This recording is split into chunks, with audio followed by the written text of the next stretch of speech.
probably none of us got 50 out of 50. I wouldn't expect it. And in fact, it doesn't mean we're weak. It just means this is one of the areas that we have to concentrate on. So I've kind of, it's the wrong word to use bifurcate, because that means we're just dividing into two. But the concept, we're going to use the same scale in just a few moments when we look at the entire peak leader model. So when we kind of go across all 8, setting vision, aligning resources, motivation, focusing on others, you're going to grade yourself very similarly in just a few moments. But just to kind of keep us moving here, execution and follow-through. A lot of you as estimators and project managers and superintendents, this comes naturally. So if I was to say, do we have any 10 out of 10s here, you probably might get a 10 on this one. However, this is an evolution, not an overnight success. So you'll find folks, as they continue in their career, they almost gravitate away from this. On one hand, it's a good thing because you set direction, you can't be down in the weeds. On the other hand, you can't be the flavor of the month. So for instance, I know I shared with you at the break the book title, Good to Great Again, and the author, Jim Collins. I have a client that every quarter he calls me up like clockwork, and it's actually quite humorous.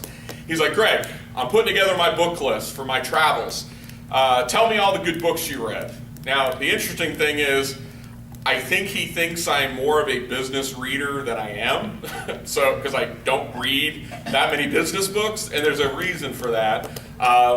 Mainly because I also write. I have to be very careful. Otherwise, it's not that I would like blatantly plagiarize someone, but you read 10 books, a year later you go, hey, I got a great idea, and all of a sudden you're coming right out of that book. So I have to be very careful with that. It's not that I couldn't learn things. On the other hand, he's always like, yeah, I need to run my business differently, so give me a good book. And I'll give him a couple of good books, and I'll kind of challenge him. His name's Joe. I'm like, Joe, why are you doing this? Well, we're just not performing well, so I'm going to go out and read whatever book you tell me, and I'm paraphrasing now, and I'm going to read it, and I'm going to then give it to my manager team, and that's how we're going to run the business. And then the next quarter, it's like, hey, forget that book. Here's the new book. It's like the new Bible we're going to run. And I'm like, that's not how you do it, man. You should take ideas from all these books and integrate them, like kind of feather them in, not just say, this is the recipe of the month club. And that's what we have to be careful of. So execution and follow. That's execution of the process, not the people. So if you're not good at this, some suggestions. First of all, action plans to increase personal accountability. Assigning dates for yourself, even if they're not published. To-do list. Tracking performance. Documenting, not necessarily for CYA. I mean, you're not that type of contractor that we're going to have millions of lawsuits, we're working for the DOT, but there's something to be said about CYAing ourselves. And then this last bullet point, only because we've talked about it so much today, hovering, helicopter managing, and micromanaging, if you prefer. That's the challenge for a lot of us, especially if we're coming from the ranks of being a project manager. We feel like the only way to be a senior project manager, yes, I'm going to use that word, is, am I a senior project manager because I'm managing an account, or am I a senior project manager because I'm managing bigger projects?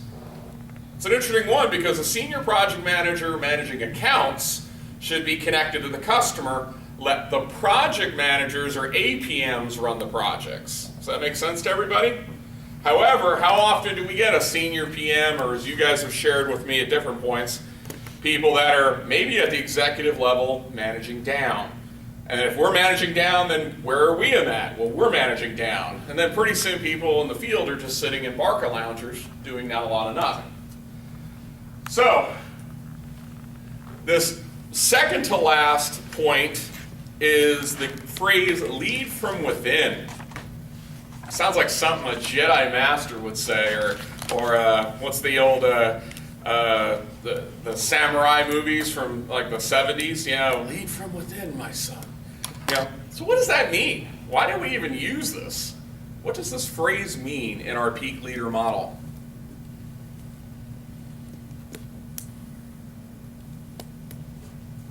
You look like you were there. I was there. Don't worry about what FMI's definition, but when you hear the words lead from within. When you're good. Yeah, isn't it interesting? Or better yet, go back to Simon. What did he say before? It just doesn't feel right. Or it's not, my heart's not into it.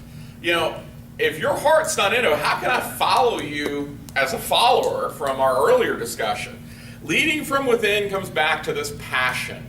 And this is all about that. Is your heart into it? Do you lead with that part of your body? Do you lead? Obviously, we want you to be leading with your head, but it's also connected to that heart, that spirit that you have. Actions speak louder than words.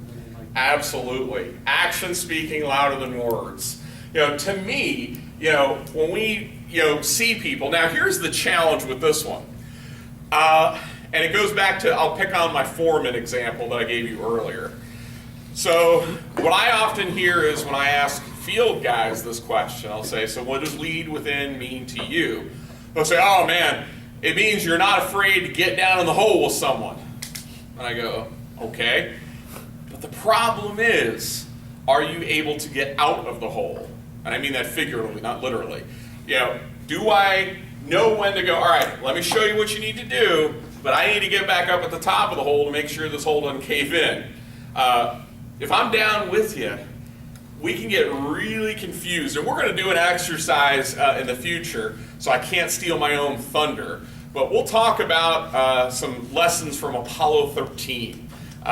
So something to come, but I think it's just important to get you dialed in to how do you, one, look like it's not beneath you to kind of get down in the hole, but at the same time know when to pull back up to the helm to make sure the ship is steering in the right direction.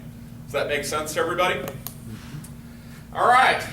And then lastly, we couldn't go without talking about developing talent. Heck, what are we doing here?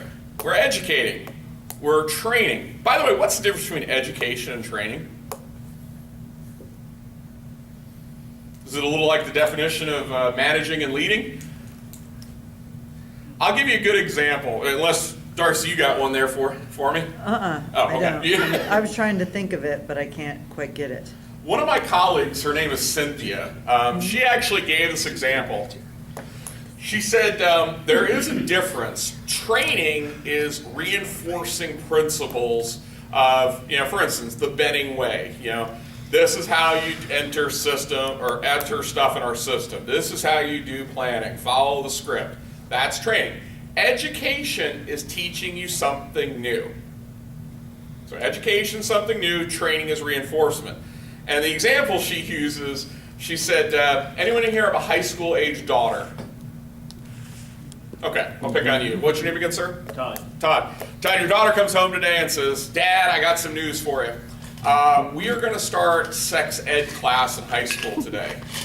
Dad just went white. You kind of go, all right, wait a second. That's probably not a bad thing. Okay, all right, I get it. Now, little different, she comes home today and says, Dad, I got phenomenal news. Today we're starting sex training at school today.